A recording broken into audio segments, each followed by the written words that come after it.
the Scandinavian Heritage Park in Minot, North Dakota. Open to the public, no fees, come and enjoy it. Got the Stave Church right here.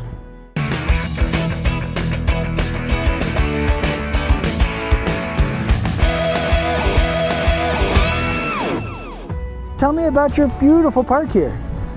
We have one of only a very few Stave churches in the United States, and ours is from replica of the Gol Stave Church in Oslo. Dogmatics and your other dogs are welcome in the park as long as you're responsible, clean up after them, but they cannot go in any of the buildings. Is that accurate? That's correct. We welcome everyone here to come and see our park, and we're glad you're here. So who are you? I'm Liz Jolstad, and I'm the current president of the Scandinavian Heritage Association. All right. We have people from all over the world coming to visit our park, and we would like to welcome anyone and everyone. Let's go look at it. Let's go see some of these things. Let's go, Liz. Our first stop was the Heritage House Museum, just down the street. Let's go, come on. Inside and throughout the park, you can find artifacts and replicas from each of the 5 Scandinavian and Nordic countries: Denmark, Finland, Iceland, Norway, and Sweden. As a reminder, leash dogs are welcome within the park but must stay outside of all buildings. You have a small replica of the Oslo Ship. What's really nice about the Oslo Ship is how much of it was found intact.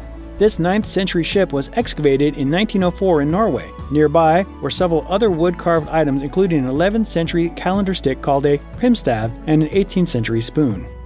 Pretty cool pipe. So next to it we have an ivory-handled knife. Sometimes they get scrimshaw work carved into them because there's not a whole lot to do during the winter. And the days are short and the nights are long. That is some nice carving. Someone did a good job on that. Here we have a pretty fancy Sami dress.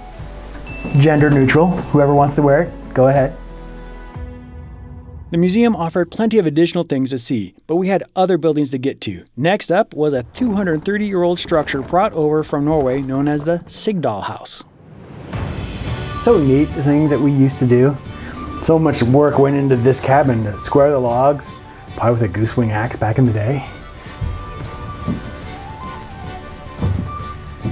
Yeah. That's just so much character. This is a typical house from old-time Norway. Old moss was used to seal in between the logs, and rocks formed the fireplace. The decorations on the doors are said to have been painted around 1800 by the famous Sigdal painter Gulbrand Larsen Foss. The structure's move was completed in 1991, and it has been proudly on display in Minot ever since. Nearby was the Stauber, a replica farm storehouse. Look at this house. Look at those big boards underneath. Okay, now you have to wait here. Let's tie you up to this post. This door height's pretty impressive. I'm not that big. But I really like the metalwork they've done on the doors. Got them prepped pretty nice. They got the lift plate here. There's this pin sticking out. The key has to go over that pin and you lift it up to get in. It's pretty whack. Trunks of valuables and clothing were stored in the upper floor, where food and commodities were stored in the lower level. The wooden steps purposely did not touch the building to reduce rodent infestation. This replica is based on an original built in 1775. The next building was the one I was looking the most forward to checking out, the Gol Stave Church Museum. This is the Gatehouse for the Stave Church. Before they thought about making a steeple and putting a bell inside a church, they used to put them in a gatehouse like this. Then a traveling priest would come to town and ring the bell to let everyone know in the area that church was there, he was there, he's going to help lead them in prayer.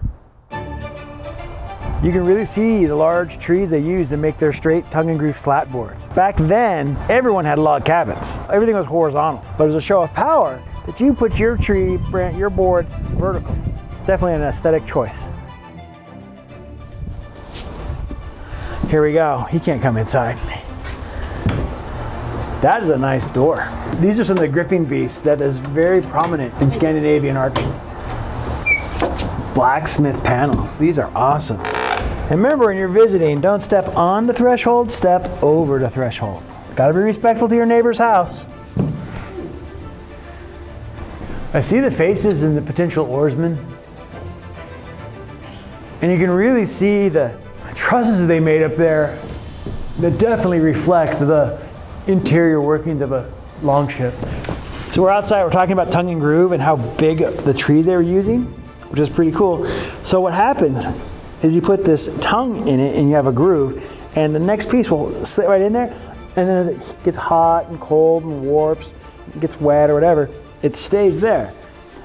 And you see how the thickness of it too, it's not what you go down to Home Depot and just buy. As an investment. These chairs are cool to sit on.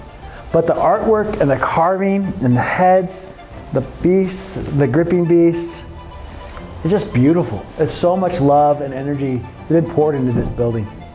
These were some of the first churches for Christians in the Scandinavian countries, pushing out the pagan beliefs that were there previously. There are lots of other impressive exhibits at the Scandinavian Heritage Park, including a nearby 30-foot-tall Dalo horse. This brightly colored, highly recognized Swedish symbol is thought to have been born from woodmen and soldiers of the 1800s with long evenings and little else to do.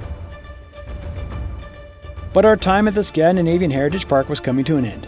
Dogmatics and I headed back to the visitor center for some required gift shopping, and along the way, stopped at the statue of a popularized 10th century Icelandic explorer.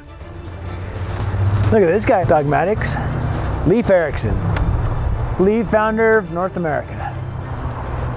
I'm sure he's jealous of your mustache. I mean, his is all right, but yours is epic.